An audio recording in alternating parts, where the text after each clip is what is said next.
काल के दूत वो श्वासों को गिनते रहते हैं कि इसके इतने बाकी रह गए, इतने बाकी रह, और फिर अचानक इसको ढा देंगे, गिर जाएगा चक्कर आके या चारपाई पे पड़ा पड़ा।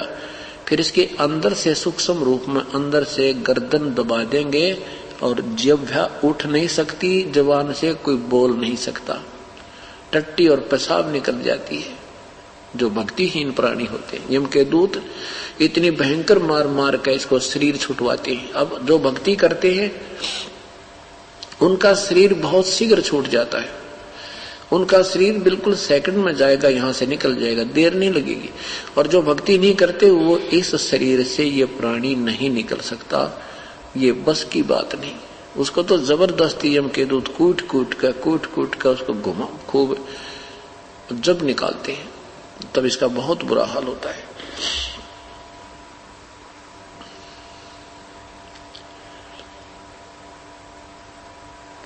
जम कीन कर त्रेसरा ने बैठा खर्च कदे का खाए, रसना बीच जो मेघ मार है सैनो दाम बतावे। पहले क्या करते थे, चोरी के डर से और पैसे को नीचे जमीन में गाड़ दिया करते, जेवरादी होता था उसको जमीन में गाड़ देते थे।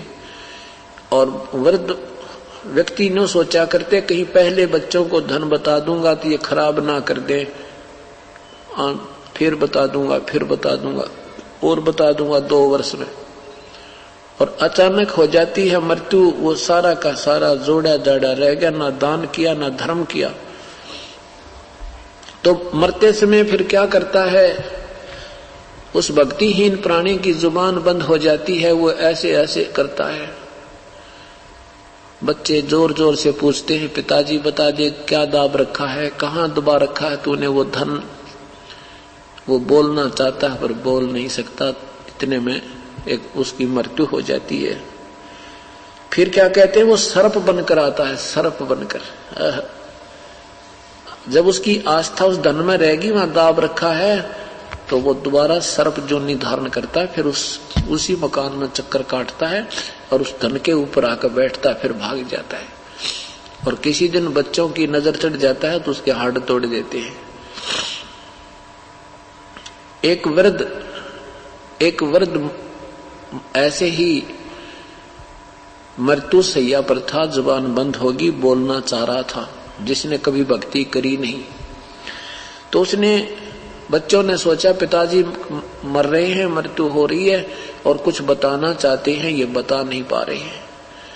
सुना उन्होंने, पता था कि एक साथ ही गांव में एक व्यक्ति है जो एक ऐसी दवाई देता है, ऐसा इंजेक्शन लगाता है, 500 रुपए लेता है कि जब तक श्वास है उस व्यक्ति के, उसकी जुबान उठ जाती है। ऐसा कोई उसने ट्रीटमेंट ढूंढ रखा था। उस व्यक्ति के पास भागे गए, वे पिताजी कुछ पैसे जमा बताना चाहता है और 500 रुपए लेता था, वो पहले रखवा लेता था। तो 500 रुपये वो लेकर के आया, उसने अपना वो उपचार कर दिया तो बूढ़ा बोलने लग गया। तो वो बोलता था बिल्कुल, बहुत 2-4 बातें ही कह पाता था 500 रुपये में। तो बच्चों ने कहा पिताजी जल्दी बता दे कहाँ दाब रखे हैं पैसे तूने। उसने क्या कहा, रे नादानो तुम कहाँ चले गए, कहाँ मर गए, मेरे मरने के बाद तो तुम जमा कति घर को उजाड़ डालोगे। देखो यू गाय का बच्चा और झाड़ू खा रहा है, नाश कर दिया 4 आने की झाड़ू का तुमने। यूं कहकर बूढ़ा मर गया। अब वो बच्चे कहते हैं, हे भगवान ये 4 आने की झाड़ू हमारे 500 रुपये में पड़ेगी। तो अंत समय में जब ये व्यक्ति मरता है, भक्तिहीन प्राणी जब मरता है, इसकी वृत्ति यहीं अपने घर में रह जाती है, यहीं फिर कोई पशु पक्षी बनकर यहीं चक्कर काटता रहता है। कहते हैं एक घर में खीर वो बना रखा था उन्होंने, दूध डाल के उबाल के दूध और रख दिया एक पात्र में 2 भैंसों का, और एक कुतिया, उनके घर पे कुतिया रहती थी साथ में, उन्हीं की वह विशेष मानी जाती है। हमारी कुतिया गली में बैठी रहती थी, वहीं से खाना खाती थी। वह कुतिया आई भाग के और उसने वह कुढ़ौनी, वो पात्र था, ऐसे पकड़ कर उलेट लिया अपने साइड में और वो सारा दूध खिंडा दिया। अब गुरवाड़ा ने उसको मारे लठ, 2-3 डंडे ठोके। फिर ये नुकसान 1-2 हो लिया जब वो गए कहां पर, किसी ये पामिष्ट के बाद पास, ये कुछ एकाध व्यक्ति के पास ऐसी सिद्धि होती है पूर्व जन्म की। तो उसने बताया कि ये जो कुतिया है ना, ये तुम्हारी दादी थी या तुम्हारी दादी थी, और ये भी या यहीं पैदा होगी, इसमें छपकली पड़ी थी। उन्होंने जब दूध बाहर पड़ा, कति खिंडा दिया, तो उन्होंने देखा तो छपकली थी इसमें। अरे तेरा गजब, हम तो सारे मर जाते। इस उद्देश्य से गए भाई इसने ऐसा क्या उपकार का काम किया, हमने लठ भी मारे इसका, और फिर भी यहां से नहीं जाती। तो वो ने बोला थारी दादी थी और इसने छपकली गिरती देख ली थी, तुम्हारा ये बचाव कर दिया। तो परमात्मा कहते हैं जहां आशा ता बासा होई, मन कन वचन सुमरियो सोई। तो यहां परमात्मा बताते हैं ऐसे सोम बतेरे जगत में दरा ढका रह जावे, कुल के लोक जंगल में लेकर फिर देवे ठोक जराए। फिर पीछे तू पशुआ कीजे, दीजे बैल बनाए, 4 पहर जंगल में डोले, तेरा तो ना पेट भरे।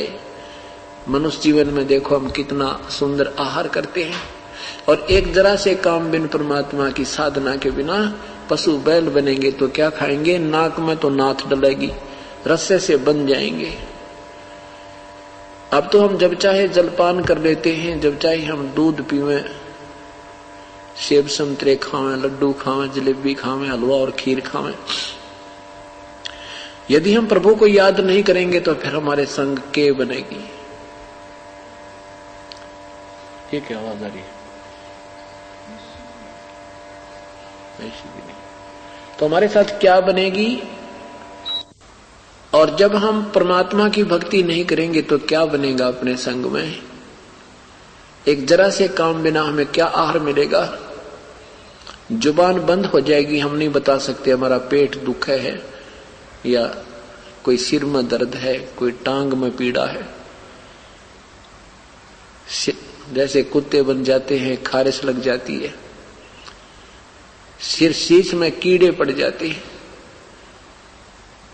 ये भगवान, अब ये बातें इन पशुओं को देखते हैं तो कलेजा ऐसे करता है, क्योंकि हमारा नशा उतर गया। पहले हमें नशा था, हमें ज्ञान नहीं था, अनजानपने का, कि हम तो मनुष्य बनते रहेंगे, ये तो ऐसे पशु पक्षी बनते होंगे। नहीं, परमात्मा कहते तुम उस दरगाह का महल नहीं देखा और धर्मराज के तिल तिल का लेखा। तो क्या बताते हैं कि बैल बनेगा, फिर पीछे तू पशुआ की जय दीजे बैल बनाए, 4 पहर जंगल में डोले, तेरा तो ना पेट भरे। पशु 2 घंटे हल में चलते ही भूखा हो जाता है और उसको बिल्कुल चारा नहीं मिलेगा 4 घंटे तो पहले। और साथ में उसकी जो है ना एक हरी हरी घास होती है, फसल उगी हुई होती है उसको, क्योंकि रोटी ना दिखे इतने तो भूख कम लगती है, और खाना दिखने के बाद और घनी लगा करे। ऐसे ही चारा जब दिखाई देता है और ज्यादा भूख लगती है, खाना चाहता है, पर हादी के हाथ में, धनी के हाथ में सोटा और उसका रस्सा होता है।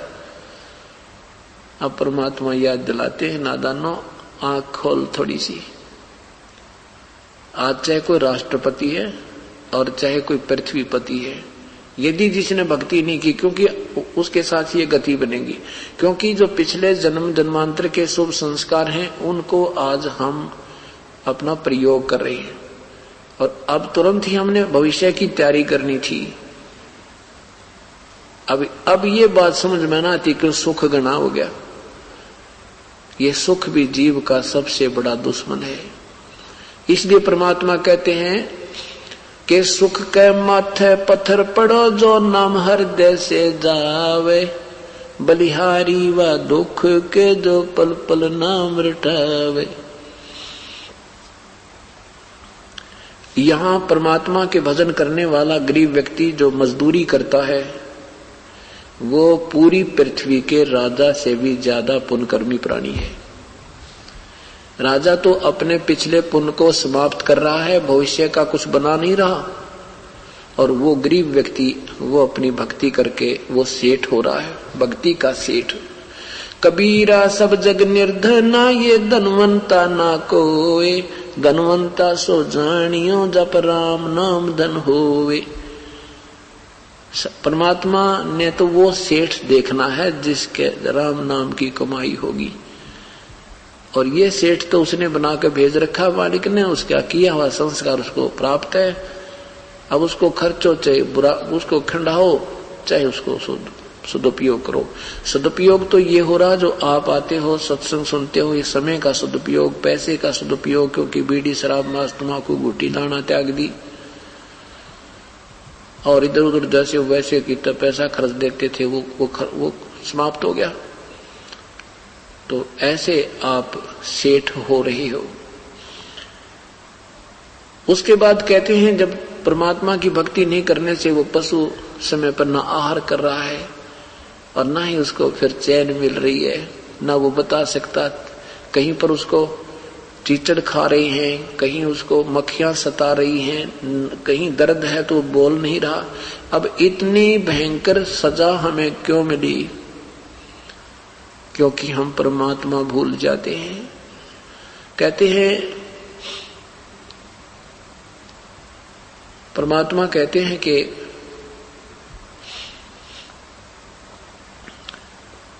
प्रभु की भक्ति को जो भुला देता है प्राणी,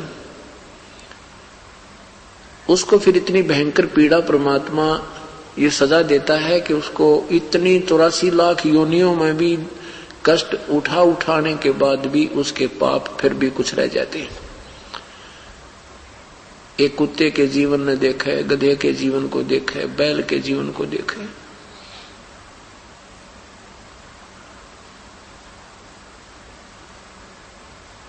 जब हम इन बातों को बहुत ही विश्वास के साथ और परमात्मा का एक विशेष आदेश मानकर सोचेंगे, फिर ये बात समझ में आएगी। क्या बताते हैं परमात्मा?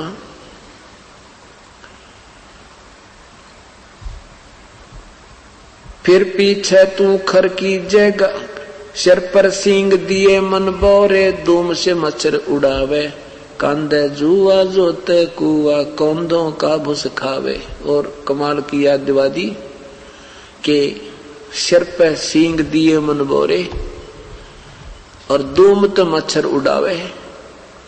अब देखो कूलर लगा रखे हैं आजकल, और साइंस ने तरक्की कर दी कि एसी आगे हैं, पंखे लगा रखे हैं। अब परमात्मा कहते हैं भक्ति ना करने के से क्या बनेगा? बैल बना, और बैल बनने के उपरांत 2 सींग मिलेंगे आपको और एक दूम पूंछ मिलेगी, पूंछ। और उस पूंछ को आप चाहे पंखे की जगह प्रयोग करना और चाहे मच्छरदानी की जगह। अब मच्छर काटते हैं, मच्छरदानी लगाते हैं, मक्खी सताती है तो भी अपना पंखा वगैरह चला के अपना काम चला लेते हैं। गर्मी लगती है तो पंखा या कूलर एसी लगा करके हम सुविधा प्राप्त कर सकते हैं। यदि हम प्रभु नहीं भजेंगे तो क्या होगा कि एक धूम से मच्छर उड़ावे, एक धूम मिलेगी ये पंखा, ये तेरी मच्छरदानी। और कर्महीन प्राणी की वह धूम भी कट जाती है, 8-9 इंच की रह जाती है, उसको ऐसे करता बैठा बैठा। वो सुविधा भी समाप्त करवा दी, क्योंकि जितने पाप कर्म ज्यादा होंगे उनके आधार पर पशु जोनियों में भी अंग भंग होते रहते हैं। अब परमात्मा याद दिलाते हैं, इन बातों को याद करके और आंखों में आंसू आ जाने चाहिए। हे भगवान, हमारे ऊपर कैसे मेहर करी, हमने ये कैसे वचन सुनने को मिल गए। ये सत्संग मिलना ही एक बहुत ही सौभाग्य की बात है। बहुत पुण्य कर्मों का संग्रह आपके साथ है। चाहे कुछ भी कारण बना, चाहे आप दुख में आ गए, चाहे सुख में आ गए, किसी के कहने से आ गए, या कोई मालिक की मेहर हुई है, आपको कोई टीवी समाचार पत्र सुनने को मिल गया, ये संदेशा सतगुरु का ही मानो, प्रभु का मानो, और आपके पुण्य कर्मों के कारण आप पर असर हुआ, आप खेचे चले आए। अब तो आप बालक हो, बालक को पता नहीं होता कि स्टूडेंट जो पढ़ रहा है, शिक्षा ग्रहण कर रहा, आने वाले जीवन में ये कितना सुखी होगा। वो तो आता रहता है, पढ़ता रहता है, आता रहता है, पढ़ता रहता है, और वो सफल होकर के फिर वो सुख प्राप्त करता है। फिर वो याद आता उसको, रे तेरे की जरना पढ़ता ना, यह बात बिगड़ जाती। देखिए मेरा साथी मजदूरी कर रहा है, बेचारे के बच्चे भी वहीं सड़क के साथ पड़े हैं, वहीं वो सड़क पर मिट्टी डाल रहा है, और उसका साथी उसमें गाड़ी में बैठकर उसी सड़क पर जा रहा है। जो शिक्षा ग्रहण कर गया और जो शिक्षा नहीं ग्रहण की वो अधूरा छोड़ के बैठ गया। आज वो कितना दुखी है। तो अब जो आप कर रहे हो, इस स्कूल में, विद्यालय में आ रहे हो, आपको नहीं मालूम कि वो आगे क्या सुविधा इससे मिलेगी। कुछ मालूम है, लेकिन दृढ़ नहीं है अभी आपको। लेकिन आपने इसमें एडमिशन ले लिया, आप हमारे शिष्य हो गए, गुरुदेव का आदेश है, तुमने आना है पूर्णमासी को या एकम को, तो उस आधार पर तुम एकम को यहाँ पर आ रहे हो, सत्संग सुन रहे हो। भाई हमारे ये क्लास लग रही है, हमने जाना पड़ेगा। और ये एक दिन आपका ऐसा रंग लाएगा, आप हैरान रह जाओगे।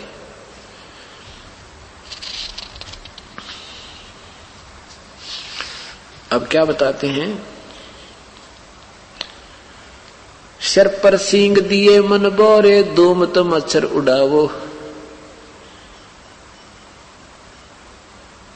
कंधे जुआ जोते कुआ, कौंदों का भूस खावे। कौंद कहते हैं जौ को। जौ का जो तूड़ा होता है, भूस होता है, इतना भयंकर होता है, उसमें लंबे लंबे कांटे से होते हैं, और पशु खाता नहीं सीगर सी जब तक उसको और चारा मिलेगा। वो तो अंत समय में खाता, जब कोई चारा मिलेगा ही नहीं तो उसको खाता है ऐसे ऐसे करके, और कभी आंखों में पानी आता है, वो चुभते हैं अंदर। तो कहते हैं पुराने समय में रहट से सिंचाई करते थे किसान, और एक बैल जोड़ देते थे, उस रहट में चलता, सारा दिन चलता, दोपहर को एक बार छोड़ देते 1 घंटा, और वो उसी 1 घंटे में उसने वो चारा चरना होता था जौ के भूस का। ऐसे खा रहा, आंखों में पानी गिर रहा, फिर भूखा मरता खा रहा है, और फिर जोड़ दिया जाता था। कहते हैं ये सजा तूने क्यों पाई, क्योंकि भगवान भूल गए, परमात्मा को याद नहीं किया, कितना कष्ट उठा लिया। आगे क्या बताते हैं, अभी नहीं पीछा छूटा, फिर पीछे तू खर की जगह कुर्डी चरने जाए, टूटी कमर पजावे चढ़े ये कागा मांस गिलावे। फिर तू गधा बनेगा, और कमर ऊपर जख्म होगा, कमर के जख्म होगा, जख्म के ऊपर बोरा होगा, वो थैला डालता है कुमार, और उसके अंदर फिर ईंट होंगी, और पजावे पर चढ़ना होगा 40-50 फुट के ऊपर घूम पर ऐसे, और वो ईंटों का ऐसे रगड़ा लगता है, और उस जख्म के ऊपर इतनी पीड़ा होती है, ऐसा है असहनीय पीड़ा होती है, आंखों से पानी गिरता है गधे के। और वो जय उसने बोरे न पटक दे तो कुमार लठ मारे, वो करके देखे 1-2 बार या भी चाप हेरा फेरी, पर वह चलती नहीं उसमें। नीचे से कच्ची ईंटें डालता है, ऊपर कच्ची उतारते ही पक्की डाल देता है, और नीचे को धक्का दे देता है। और चारा भी फिर शाम के समय बाहर जाके स्वयं ही आहार करके आना होता है, घर पे उसको चारा भी नहीं मिलता। परमात्मा कहते हैं होए होए, इतना कुछ याद दिलाकर हमें ये बताना चाहते हैं। क्या बताते हैं, सुख दे।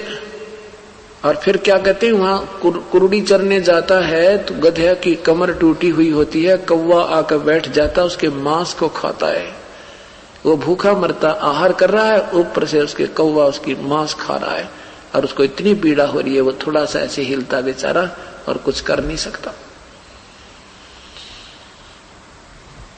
परमात्मा हमें सूते हुओं को जगा रहे हैं।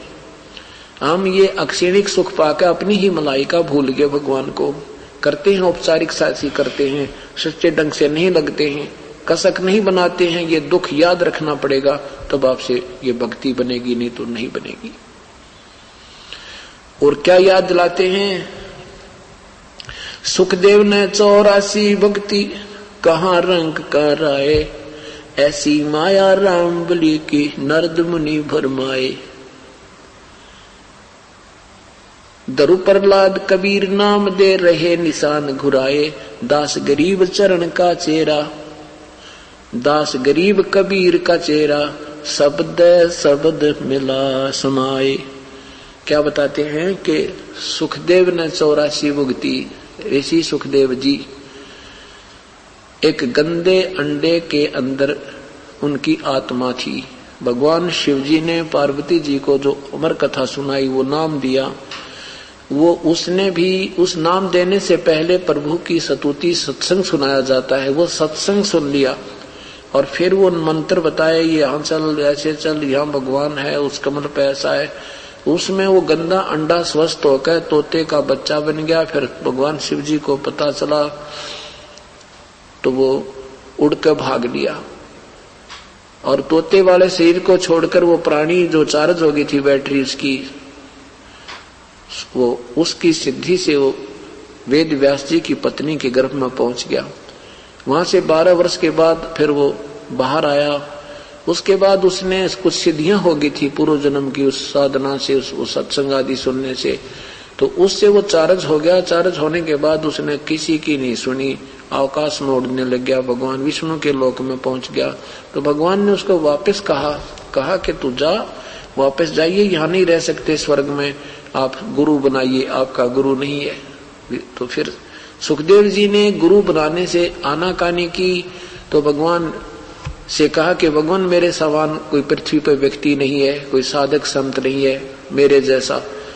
विष्णु जी ने कहा सुखदेव तेरी नालायकी है, ऐसे कभी अभिमान नहीं करना चाहिए।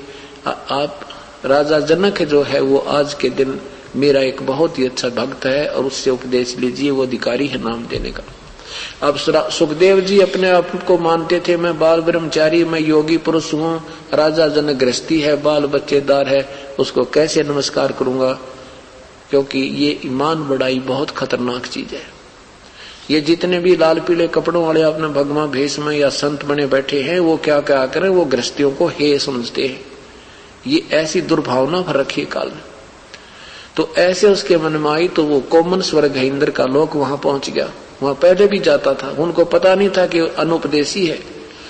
जब उसका मायूस चेहरा देखा तो ऋषियों ने, काकभूषण नारद जी आदि ने पूछा भी क्या बात है ऋषिवर, आज आप खुश नजर नहीं आ रहे। सारी कहानी बताई कि मैं विष्णु लोक में गया था, वहां भगवान ने मुझे रहने से मना कर दिया। तो वहां के देव कहने लगे भगवान विष्णु ऐसे नहीं है किसी को मना कर दे, वो तो सीने से लगाते हैं, बहुत प्यार देते हैं भक्त को, बात बता गलती कौन सी हुई तेरे ते। तब उन्होंने बताया कि मैंने कोई गुरु नहीं बना रखा। उन्होंने कहा गुरु बिना तुम यहाँ रह नहीं सकते। तब उपस्थित सभी देवजनों ने कहा कि ऋषिवर इतने समझदार होकर के अब तो आपको बहुत विद्वान पुरुष मानते थे, आप तो बिल्कुल बालक हो, नादान हो, आपने गुरु नहीं बना रखा। उन्होंने कहा कि नहीं मैंने गुरु नहीं बना रखा। फिर कमाल कर दिया आपने तो, अब तो बिल्कुल बालकों से भी गई गुजरी बुद्धि वाले लगते हो। कहने लगे गुरु बनाऊं कैसे, भगवान कहता है कि राजा जनक को गुरु बना लो। राजा जनक, जनक विदेही राजा बाई, गृहस्थी है और कैसे शीश निभाऊं जाई, उसको कैसे नमस्कार करूं, मैं बाल ब्रह्मचारी। क्या बताते हैं सुखदेव बोले ज्ञान विवेका, हम स्त्री का मुख ना देखा, राजा जनक गृहस्थी भाई, कैसे शीश निभाऊं जाई। अब सब ऋषि संत जन वहां उपस्थित भगत जन ऋषि जी कहने लगे देव पुरुष के सुखदेव जी आप एक बात बताओ, नारद जी ने एक झीमर को गुरु बनाया था, और यदि नारद जी ये सोचकर रह जाते कि ये झीमर है, छोटी जाति वाला है, तो ये 84 लाख योनियां भोगनी पड़ती थी। कहते नारद को झीमर गुरु की ना, कहाँ ज्ञान में हो गया हीना। काफी समझाने के बाद भी उसकी गर्दन नहीं मुड़ी भगवान सुखदेव जी की। तब संत जन ऋषि उन देवों ने कहा कि देख लेना भगत ऋषि जी, ये 2 दिन की बैटरी चार्ज है, फिर गधा बनेगा। अब यूं कहा ना गधा बनेगा, एकदम झटका सा लगा। झटका सा लगा तो पिछली यादाश्त चेतना यागी याद आगी, कहा हो पर आप ठीक कह रहे हो, मैं एक बार 83 लाख योनियां भोग रहा था, मैं गधा बन गया और मेरे मालिक ने इतना कार्य लिया मेरे से कि पानी भी समय पर नहीं मिला मुझे, मैं अंधा हो गया। अंधा हो गया तो मेरे मालिक ने धक्का दे दिया, घर से निकाल दिया। मैं चलता चलता पगडंडी से जा रहा था, आगे एक नाले में गिर गया। एक नाले में गिर गया, ऐसे फंस गया उसमें, ऐसे गर्दन और पीछे तक टांग फंस गई उस थोड़े से नाले में। अब वहां दूरी ज्यादा थी, इक्का दुक्का व्यक्ति आता था, मेरे ऊपर का पैर टेक कर पार हो जा पुड़ी बना ली मेरी, मुझे बाहर नहीं निकाला। हफ्ता 10 दिन तक मैं भुगत कर मरा। होए मुझे अब याद आ रही है। फिर वो वहां से उठकर चल पड़ा, राजा जनक से उपदेश लिया। तो यहाँ क्या बताते हैं,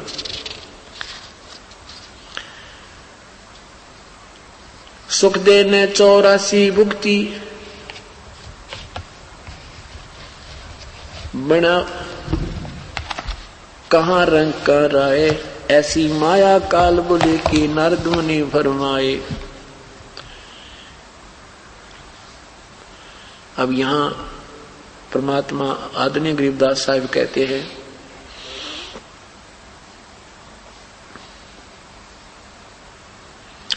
सतगुर सौदा करवो नहीं बाद जात है, जिन तेरा पिंड प्राण बनाया उस साहिब से डरवो, अजप्पा जाप जपो मन बोरे जम किंकर से लरवो, सुख दे कू 84 भक्ति बना पजावे खरवो, तेरी क्या बुनियाद पुरानी तू पेंडा पंथ पकड़वो। सुखदेव जैसे ऋषि ने भी 84 लाख योनियां भोगनी पड़ी, तो तेरी क्या बुनियाद पुरानी तू पेंडा पंथ पकड़वो। अपना रास्ता पहले से पकड़ ले, ये सत भक्ति मार्ग को स्वीकार कर लीजिए, पेंडा पंथ पकड़वो। नर से नार किया नारद मुनि अवगत बाजी गर्वो, शिव की संख कल्पना मेटी बसमा गिर लिया छरवो, अंत चीर चिंतामणि किन्हे द्रौपदी पीतांबर वो, दुशासन का मान मुआ है उद्बुद्ध देख लहर वो, अजामेल गण का कहला रह गई अयोध्या तरवो, बाल भीख का शंख बजाया जहाँ 12 कोट विपरवो, केसो नाम कबीर खुद आए 9 लाख बॉडी भरवो, काशी धाम कबीर कल्पना गई विपर सब टरवो, गगन मंडल के मध्य महल है जहाँ मूरत अजर अमर वो, गरीबदास कबीरा साहिब मिले परम पद हर वो। अब क्या बताते हैं परमात्मा के सुखदेव जैसे ऋषि ने भी 84 लाख योनियां भोगी, तो तेरी क्या बुनियाद पुरानी तो पेंडा पंथ पकड़ो। पुण्यात्माओं, आपको एक और उदाहरण दिखाते हैं कि जैन धर्म के 24वें तीर्थकर श्री महावीर जैन जी कितनी पुण्यात्मा थे, और पूर्ण परमात्मा की सत भक्ति ना मिलने के कारण, भक्ति भी उन्होंने की लेकिन उस पूर्ण परमात्मा की भक्ति ना मिलने से कैसे दुख उठाने पड़ते हैं। गीता जी अध्याय नंबर 7 के मंत्र नंबर 18 में ब्रह्म कहता है कि मेरी साधना भी अनुतमाम है, वो ठीक नहीं है, अच्छी नहीं है, उत्तम नहीं है। और तीनों गुणों रजगुण ब्रह्मा, सदगुण विष्णु, तमगुण शिव जी की भक्ति को भी गीता जी अध्याय नंबर 7 के मंत्र 12 से 15 में कहा है कि जिन अनजानों की बुद्धि इन तीनों गुणों रजगुण ब्रह्मा, सतगुण विष्णु, तमगुण शिव जी तक सीमित है और इन्हीं से मिलने वाले क्षणिक सुख पर आधारित हैं, वो राक्षस स्वभाव को धारण किए हुए मनुष्यों में नीच दुष्कर्म करने वाले मूर्ख मुझे भी ना बचते। अपनी साधना को भी कहते हैं मेरी साधना, ब्रह्म साधना भी अच्छी नहीं है। इसलिए 18वें अध्याय के 62वें श्लोक में कहा कि तू सर्वभाव से उस परमात्मा की शरण में जा जिसकी कृपा से तू शाश्वत स्थान अर्थात सत्यलोक को प्राप्त होगा।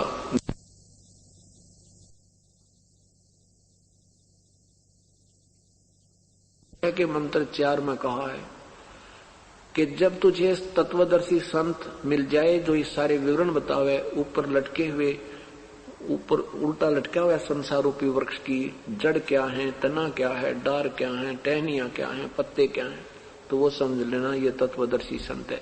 उसके पश्चात उस परम पद परमेश्वर की खोज करनी चाहिए, जहां जाने के बाद फिर कभी लौटकर वापस संसार में साधक नहीं आते। और जिस परमेश्वर से सब ब्रह्मांडों की उत्पत्ति हुई है, जिससे ये प्रवृत्ति विस्तार को प्राप्त हुई, और मैं भी उसी आदि पुरुष परमेश्वर की शरण में हूं।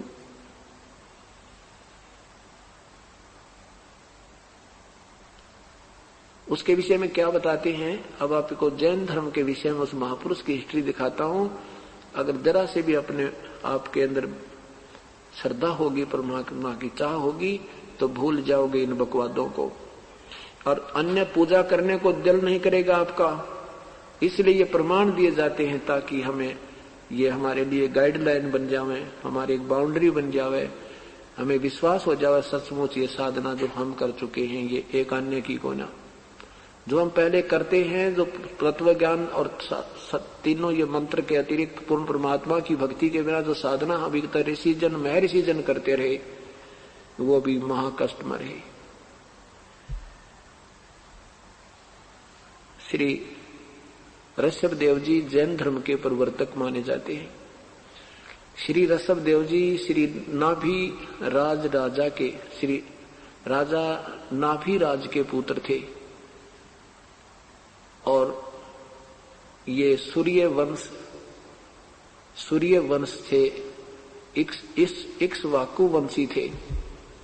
गीता जी में लिखा है कि अर्जुन ये ज्ञान मैंने पहले सूर्य से कहा, सूर्य ने अपने पुत्र मनु से कहा, मनु ने अपने पुत्र वैवस्वत मनु से कहा, मनु ने वैवस्वत ने अपने पुत्र इक्ष्वाकु को कहा। फिर उस राजाओं तक तो ठीक चला, फिर ये मेरे वाला ज्ञान भी ठीक नहीं रहा। यानी ऋषभ देव जी तक ये ज्ञान ठीक रहा। ऋषभ देव जी को पूर्ण परमात्मा मिले थे कबीर साहिब जा करके, और उनके वो भी ऐसे लीन हो रहे थे। 2 रानियां थी, सैकड़ों बच्चे हो गए थे, भरत जैसे बलवान बच्चे उनके थे। फिर ज्ञान समझाया, सत्संग सुनाया, तो उसके बाद उनका वैराग्य हो गया। इतना वैराग्य हो गया कि घर भी त्याग दिया, खाना पीना भी छोड़ दिया। परमात्मा ने जो है ना उनको मार्गदर्शन किया, लेकिन परमात्मा कबीर साहब पर विश्वास नहीं हुआ उनका। उन्होंने किसी ऋषि से, दूसरे ऋषि से उपदेश ले लिया, फिर उसके बताए अनुसार साधना करता रहा, निराहार रहा, 1000 वर्ष तक तप किया। अब ये के चक्कर पड़ रहा है कि ये दास गांव गांव में सत्संग करने जाता था, और सत्संग करता था, माइक लगाते थे, 50-60 भगत सुनने आते थे, और सब एक वैसे नहीं आते थे तो अपने बैठ कर सुनते थे घरों में।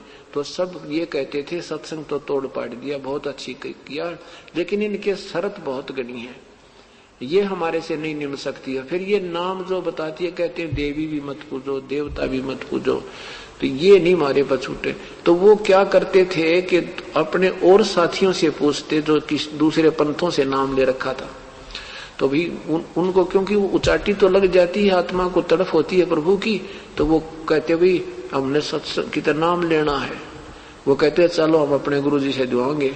वहां भाई धोखा पूजी की कोई आंट नहीं, तो बेशक पूजे धोखे जाइयो, और बीड़ी बैड़ी का कोई दिक्कत नहीं, पी लेना। तो वहां नाम ले लेते जाके, हमारे विश्वास नहीं होता कि चलो कोई विकार रहित भी है, सब शर्त भी मंजूर करता है, तो मुझे संत नहीं माने। नो कहियो किसा संत तो वो है भजन के लाखों शिष्य, वहां जा नाम लिया भाई। यानी हमने सत्संग करवा कर गांव में इनकी संख्या और बढ़ा दी, इन नकली संतों की और घनी संख्या बढ़ा दी, क्योंकि एकदम प्रेरणा इतनी कसूती हो जाती है ज्ञान सुन के। फिर नो कहियो किसा संत तो भाई वहां जाते, हमारा पड़ोसी जाकर उससे पूछूंगा। एक रिश्तेदार जाता है, उसके पास पहुंच गया, और चल मैं नाम दिवा लाऊं, जाते काल के खुट्टे बांध जावे। अब यही समस्या आ गई। परमात्मा स्वयं आए ऋषभ देव जी से मिले और उनको बताया कि ये मार्ग ऐसा है, भक्ति बिना जीव कति अधूरा है, एक परमात्मा और है। लेकिन उस परमात्मा पर विश्वास नहीं किया। अन्य वो मंडलेश्वरों से नाम लेकर वो साधना मंडके करड़े होगा ओम नाम के जाप तक 1000 वर्ष तक तप करने के उपरांत अपने पोते मारीची को, भरत के पुत्र मारीची को पहली धर्म देशना अर्थात दीक्षा दी। और पहला उसका शिष्य था मारीची, और मारीची ही वाली आत्मा आगे चल के 24वां तीर्थ कर महावीर जैन बना। अब ऋषभ देव जैसे महापुरुष से उपदेश लेने के उपरांत भी जन्म और मृत्यु ये रहट का कुआं, ये रहट वाले कुएं का कोई एक ट्रेलर दिखाता हूं। ट्रेलर क्या कहते हैं परमात्मा, कोट जन्म तन भर मत होगे कुछ ना हाथ लग्या रे, कुकर सुकर खरबा बोरे तू कौवा हंस बुगारे, मन तू सुख चल रे सुख से सुख के सागर, जहां शब्द सिंदूरत नागर, कोट जन्म तन भर मत होगे कुछ ना हाथ लग्या रे, कुकर सुकर खरबा बोरे कौवा हंस बुगारे, कोटि जन्म तू राजा की ना मिटी न मन की आशा, भिक्षक हो के दर दर घूम लिया मिला न निर्गुण रासा, इंद्र कुबेर ईश की पदवी ब्रह्मा वर्ण ध्रुव राया, विश्वनाथ के पुर को जाकर फिर भी वापस आया, असंग जन्म तन मरत्या होगे जीवित क्यों न मरे रे, द्वादश मध्य महल मठ बोरे बहुर न दे धरे रे, दो जग बहिष्ठ सभी तय देखे राजपाट के रसिया, तीन लोक से तरपत नाही ये मन भोगी खसिया, सतगुर मिले तो इच्छा मेटे पद मिल पदे समाना, चल हंसा उस लोक पठाऊं जो आदि अमर अस्थाना, चार मुक्ति जहां चंपी करती माया होरी दासी, दास गरीब अभय पद प्रसव मिले राम अविनाशी। कहते हैं ये साधना जो तुम करते हो ब्रह्म तक की, इससे इन साधनाओं से आपने बहुत ही कुछ उपलब्धियां भी हुई, लेकिन वो अस्थायी थी। उनसे तू राजा भी बना